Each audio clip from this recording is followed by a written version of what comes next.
Welcome to ACC साधक coaching में आपका हार्दिक अभिनंदन करता हूं। मैं रंजय कुमार आज आप लोगों के बीच आज हिंदी वर्णिका आज यह विद्यार्थी यह जो है वर्ण का यह वीडियो है।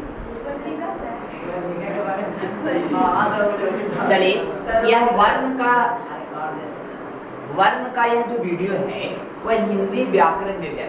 हिंदी व्याकरण का आपको एग्जाम में करीब इससे क्वेश्चन कई बार पूछते हैं, चाहे वह क्लास बेसिक में लेते हैं, क्लास 7 की बात हो, 8 की बात हो, 9 के एग्जाम में भी पूछते हैं। और आपको तो बोर्ड देना भी रहता है, 10-10 का एग्जाम देना तो काफ़ी आपको पूछेंगे। आपके लिए मोस्ट इंपॉर्टेंट वीडियो होने वाला है, ध्यान दीजिएगा। एक भी अगर आप यह वीडियो देखते हैं तब वर्ण से एक भी क्वेश्चन छूटने वाला नहीं। तब जो भी क्वेश्चन आता है, खास करके जो क्वेश्चन आता है उसके लिए तो खास वीडियो आपको बना देंगे, लेकिन वर्ण से रिलेटेड आज हम लोग पढ़ेंगे। तो वर्ण आखिर कहते क्या थे? तो पहले जाने हिंदी व्याकरण, तब व्याकरण के आखिर डिफिनेशन क्या दे सकते? तो कहता व्याकरण आखिर पढ़ना हम लोग क्यों जरूरी है? सवाल उठता ना है कि व्याकरण हम लोग के पढ़ना क्यों जरूरी है। तो कहता व्याकरण के द्वारा हम किसी भी शास्त्र को शुद्ध बोलना और शुद्ध, जैसे पंकज एक लड़का है, मान लीजिए सुमन एक लड़की है। अगर पंकज को बोलते हैं आप खड़ी हो जाइए, नहीं अब नहीं, पंकज कुमारी खड़ी हुई, नहीं, तो यह जो व्याकरण के थ्रू में नहीं है, व्याकरण के थ्रू में नहीं है। सुमन को बोले सुमन कुमार खड़ा हो जाए, नहीं, तो यह जिसमें हम शुद्ध नहीं, जिसमें शुद्ध लैंग्वेज बोल, जिसमें शुद्ध बोला जाता है, समझा जाता है, सोचा जाता है, पढ़ा जाता है, लिखा जाता है, उसी को व्याकरण कहते। व्याकरण वह शास्त्र है जिसके द्वारा शुद्ध बोलना, शुद्ध लिखना, शुद्ध पढ़ना, यही व्याकरण कहलाता नहीं।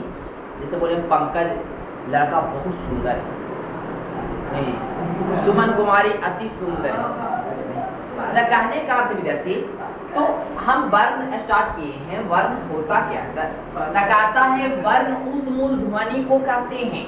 ध्वनि मतलब होता है आवाज, ध्वनि मतलब क्या होता है? आवाज। यानी वर्ण उस मूल ध्वनि को कहते हैं। वर्ण उस मूल ध्वनि को कहते हैं जिसका खंड नहीं किया जा सकता, जिसका खंड नहीं किया जा सकता, मतलब तोड़ अलग अलग नहीं सकते। अच्छा ना, उसी को हम क्या कहते हैं? वर्ण कहते हैं। मैंने तोड़ेंगे तो उसका ही अंश तोड़ते और अलग शब्द लाकर तोड़ नहीं सकते। तो आपको एग्जाम में अगर पूछे कि वर्ण किसे कहते हैं, तो आपको बोलना है कि वर्ण उस मूल ध्वनि को कहते हैं जिसका खंड नहीं किया जा सकता, जिसका खंड या टुकड़ा भी आप बोल सकते हैं, जिसका खंड या टुकड़ा नहीं किया जा सकता है, उसी को वर्ण कहते। आपको ऑब्जेक्टिव में 1 नंबर का मोस्ट वीवीआई क्वेश्चन करेगा कि बोलिए हिंदी में वर्ण आखिर कितने होते हैं? हिंदी में वर्ण कितने होते हैं? तो याद रखिएगा, हिंदी में जो वर्ण होते हैं विद्यार्थी 44 होते हैं। हिंदी में वर्ण कितने होते हैं? 44 होते हैं, जिसमें से 11 को स्वर वर्ण होते हैं और 33 को क्या होते हैं? व्यंजन वर्ण। 11 को स्वर्ण वर्ण होते हैं और 33 को, तो स्वर्ण वर्ण की संख्या 11 हुआ तो कौन कौन है सर? तो देखिए स्वर्ण वर्ण में आ गया, आ गया, ई आ गया, हर्षई, दीर्घई, हर्षऊ, दीर्घऊ। अब आप लोग ऋषि मुनि वाला पढ़े हैं का? वो ऋषि मुनि, ऋषि रहता ऋषि, तो वह आ गया, री आ गया, एम हो गया, एम हो गया, ओ हो गया और ओ हो गया। इसकी संख्या 11 थी। इसी को हम क्या कहते हैं? इसी को हम स्वर कहते हैं। आपको सवाल पूछ सकता ऑब्जेक्टिव कि बताइए स्वरों की संख्या कितनी होती है? 11 को। अगर ये पूछे कि वर्णों की संख्या कितनी होती है, तो बोलना 44 को। अगर खास करके पूछे कि स्वर की संख्या कितनी होती है, 11 को, जिसमें से अब ऐसे भी पूछ सकता है कि व्यंजन का की संख्या कितनी है, तो व्यंजन की संख्या 33 को, ये वो है 33 को। अब कहता है जिसमें व्यंजन जो आते हैं, तक वर्ग हो गया जिसमें कख आते हैं, चवर्ग हो गया जिसमें चच आते हैं, टवर्ग हो गया जिसमें टठ आते हैं, तवर्ग हो गया जिसमें तथ आते हैं, पवर्ग हो गया विद्यार्थी से पप आते हैं, और या में जो आते हैं या हो गया, र हो गया, ला हो गया, वा हो गया, तलबिशा हो गया, मुधनिसा हो गया, दंतीसा हो गया। इसी को हम क्या कहते हैं? इसी को हम टोटल जो है विद्यार्थी देखिए 5 से लेकर 5 यानी 25 को ये हो गया, और ये हो गया 4 गो वाली 4 को, क्यों हो गया 8 को, 33 हुआ कि नहीं हुआ?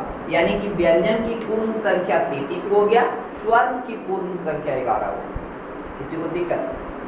यहाँ तक आपको नहीं, चलिए कंप्लीट हो गया। अब आप वर्णमाला जानो कि वर्णमाला किसको कहते हैं।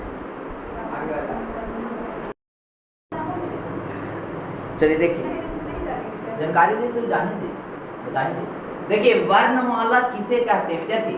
वर्णमाला, वर्ण और माला, समझ रहे हैं ना? तो वर्णों के माला को वर्णमाला कहते हैं।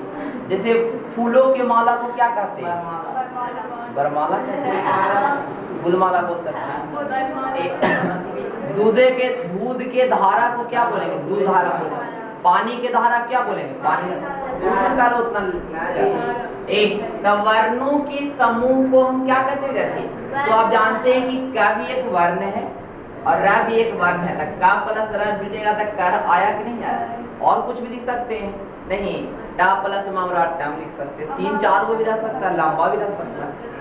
अब कहता है कि जो वर्ण होते हैं वह कितने प्रकार के होते हैं? वर्ण जो होते हैं वह कितने प्रकार के होते हैं? तो याद रखिएगा, जो वर्ण होते हैं विद्यार्थी 2 प्रकार के होते हैं। कितने प्रकार के? एक स्वर्ण वर्ण होते हैं, दूसरा क्या होते हैं? एक स्वर्ण वर्ण होते हैं, दूसरा व्यंजन वर्ण होते हैं। तो अब जानिए स्वर्ण वर्ण किसको कहते हैं? तो स्वर्ण मतलब खुद विद्यार्थी, स्वर्ण मतलब क्या होता है? यानी वैसा वर्ण जो खुद उच्चारण करे, दूसरे को सहायता न ले, माने खुद पर कॉन्फिडेंस करे, दूसरे पर निर्भर न रहे। इसी को देखिए कैसे लैंग्वेज बोले।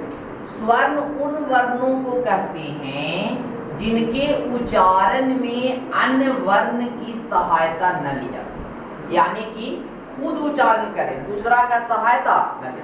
वर्ण उस मूल ध्वनि को कहते हैं जिनके उच्चारण में अन्य वर्ण की सहायता न ली जाती है, उसी को क्या कहते हैं? वर्ण कहते हैं। तो विद्यार्थी ध्यान दीजिएगा, स्वर्ण वर्ण कहते हैं। तो अब यहाँ ध्यान दिया, स्वर्ण वर्ण जो होते हैं कई बार एग्जाम में पूछते हैं कि स्वर्ण वर्ण आखिर कितने प्रकार के होते हैं? तो याद रखिएगा, स्वर्ण वर्ण 2 प्रकार के होते हैं। एक मूल स्वर होते हैं, एक संयुक्त स्वर होते हैं। अब मूल स्वर में कौन कौन आते हैं? तो आ गया, आ गया, ई आ गया, हर्षई, दीर्घई, हर्षऊ, दीर्घऊ, हर्षई ए और ओ आ गया, और क्या आ गया? यानी कि आपको यह भी ऑब्जेक्टिव पूछ सकता है कि बताइए मूल स्वर की संख्या कितनी? मूल स्वर की संख्या कितनी है? 1 2 3 4 5 6 7 8 9, यानी मूल स्वर की संख्या कितनी है? 9।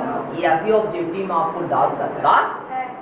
अगर याद रखिएगा तो अच्छी बात है, दे तो बना देना है, नहीं दे तो टाटा कर देना है।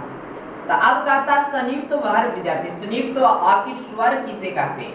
तो याद रखिएगा, ऐ और क्या विद्यार्थी? औ को, यानी कि ऐ और औ को हम क्या करते हैं? मात्र 2 गो संयुक्त स्वर होते हैं जिनको बोलने में अधिक उच्चारण लगता है, नहीं? तो इसी को हम क्या कहते हैं? संयुक्त स्वर कहते हैं। अब मूल स्वर विद्यार्थी, मूल स्वर भी 2 प्रकार के होते हैं, हर्ष स्वर और दीर्घ स्वर। हर्ष स्वर और दीर्घ स्वर। तो देखिए मूल स्वर भी कितने प्रकार के होते हैं, आने वाला वीडियो में अभी आपने पढ़ा, ध्यान सुनिएगा। अभी आपको हम पढ़ाएं जो स्वर होते हैं, ध्यान सुनिएगा। स्वर तो आपको बता दें कितने प्रकार के होते हैं। स्वर के प्रकार के 2 प्रकार के होते हैं। पहला पढ़ा है विद्यार्थी, क्या पढ़ा है? स्पर्श स्वर और मूल स्वर और क्या विद्यार्थी? हर्ष स्वर, दीर्घ स्वर था। हाँ, पहला मूल स्वर और दूसरा संयुक्त स्वर। अब कहता है कि आपको पढ़ना है कि अबे मूल स्वर आखिर कितने प्रकार के होते हैं। स्वर में ही अभी कि मूल स्वर आखिर कितने प्रकार के होते हैं। तो यहाँ लिखा गया मूल स्वर आखिर 2 प्रकार के होते हैं। और इसको पूछ सकता है कि हर्ष स्वर किसे कहते हैं? तो आप लिखो हर्ष स्वर किसे कहते हैं? तो वैसा स्वर जिसका उच्चारण में कम समय लगता है, वैसा स्वर जिसके उच्चारण करने में क्या लगता है? कम समय लगता है, उसी को हर्ष स्वर कहते हैं। और हर्ष स्वर की संख्या 4 एग्जाम में पूछ सकता है कि हर्ष स्वर की संख्या कितने होते हैं? 4 होते हैं। आ हो गया, ई हो गया, ऊ हो गया और क्या हो गया? अब कहता है दीर्घ स्वर किसे कहते हैं? तो वैसा स्वर जिसको उच्चारण करने में, क्या करने में? वैसा स्वर जिसको उच्चारण करने में अधिक समय लगे, मतलब मूल स्वर हर स्वर से अधिक समय लगे। यानी सीधे बोलना है वैसा स्वर जिसको उच्चारण करने में अधिक समय लगता है उसी को क्या कहते हैं? दीर्घ स्वर कहते हैं। जैसे आ बोलते हैं, आ के अपेक्षा और नहीं ले रहा जा रहता है,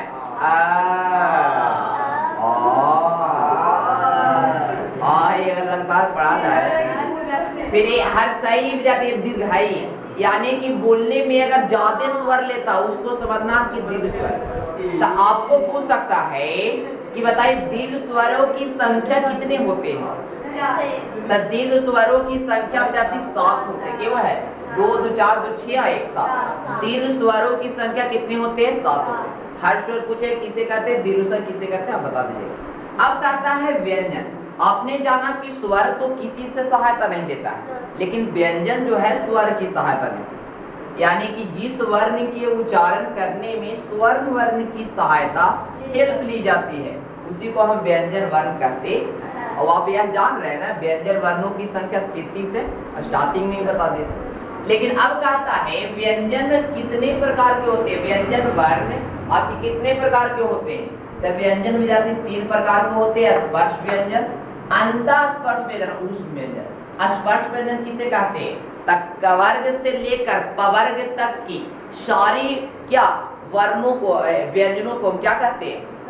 स्पर्श से व्यंजन। यानी कि कवर्ग से लेकर कहाँ तक, और आपको पूछ सकता है ऐसे पूछ सकता है कि बताइए स्पर्श व्यंजन की संख्या कितनी है? तो याद रखिए स्पर्श व्यंजन की संख्या 25। अब कहता अंतःस्पर्श मतलब अंदर से निकले, अंत मतलब अंदर से निकले, वैसा व्यंजन जिसको उच्चारण करने पर अंदर से आवे।